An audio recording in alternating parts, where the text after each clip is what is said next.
రెప్పపాటులోనే ఈ బస్సు ప్రమాదం జరిగిందని, దేవుడి దయవల్ల ప్రాణాలతో బయటపడ్డారని చేవెళ్ల బస్సు ప్రమాద ప్రత్యక్ష సాక్షి నరసింహులు తెలిపారు.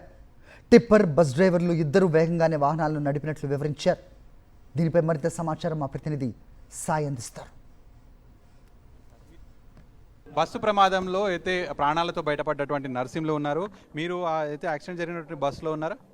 ఉన్నాను సార్. మీరు ఎక్కడ ఎక్కిరు బస్సు? అది చిచ్చంపల్లి గేట్ కాడ. అంటే మీరు ఎక్కిన ఎంతసేపటికి యాక్సిడెంట్ అయింది? ఐదు నుంచి ఎనిమిది నిమిషాల మధ్య. మీరు ఎక్కిన 8 నిమిషాలకి యాక్సిడెంట్ అయింది. మీరు ఏం చేస్తుంటారండి? నేను దుమ్దాం కళాకారుని, పాటలు పాడతా. మీరు ఎక్కడికి వెళ్తున్నారు? నేను షాబాద్ వెళ్తున్నా. చెవిలో దిగి ఆ బస్సులో ఎన్నో సీట్లో కూర్చున్నారు? సీట్లు లేవు.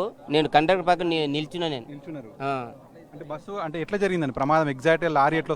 అది సడన్గా అయింది. లారీ వచ్చి బస్సు గుద్దింది. గుద్దని తడివి అందులో ఉన్న అంటే బస్సు పక్కకు జరిగే వీలు లేకుండా రోడ్ అక్కడ టర్నింగ్ ఉన్నది కదా, పుట్టగానే ఆ గాజు పెంకలు అనేవి మొత్తం లోపలికి వచ్చేసినాయి. ఇక పుట్టగానే వెంటనే మొత్తం బస్సులోకి వచ్చేసింది. అందరూ మొత్తం డ్రైవర్ వెనకాల వైపు కూర్చున్న వాళ్ళంతా మరణించారా? మేము చూసుకోలేదు పక్క రైట్ సైడ్ ఉన్న కండక్టర్ పక్కకు నిలబడ్డారు కదా, మీరు వెంటనే దిగిపోయారా? వెంటనే దిగలేను నేను. కొద్దిగా నాకు బాగా 5-10 నిమిషాలు టైం పట్టే నాకు చాలా బాధాకరమైన సంఘటన సార్ ఇది. మేము భయపడ్డాం సార్. మేము రెప్పపాట్లు అయిపోయింది, క్షణాల మీద అయిపోయింది సార్. అది మేము భయపడ్డాం అంతే. ఇక ఏం జరిగిందో మాకు తెలియలేదు.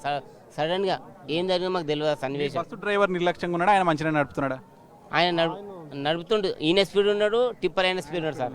రైట్. అయితే బస్సు ప్రమాదం జరిగిన నుంచి సేఫ్గా బయటపడ్డటువంటి నర్సింహులు చెప్తున్నటువంటి విషయాలు అయితే బస్సులో మొత్తం ఫుల్ ప్యాక్ ఉంది. అతను కూడా కండక్టర్ పక్కన నిలబడ్డాడు అనేటువంటి చెప్తున్నాడు. సో ఒక్కసారిగా వేగంగా టిప్పర్ వచ్చి ఆర్టీసీ బస్సును డ్రైవర్ కూర్చున్నటువంటి వైపు ఢీకొట్టడం, ఆ వెనకాల ఉన్నటువంటి వాళ్ళందరూ కూడా ఆ స్పీడ్కి ఆ టిప్పర్కి ఢీకొట్టడం, ఆ టిప్పర్లో ఉన్నటువంటి కంకర మిశ్రమం అంతా కూడా ప్రయాణికుల మీద పడడం. సో ఈ మొత్తం ఫ్రాక్షన్ ఆఫ్ సెకండ్లో జరిగిపోయింది, మేమంతా చూస్తుండే లోపే జరిగిపోయింది అనేటువంటిది నర్సింహులు చెప్తున్నాడు.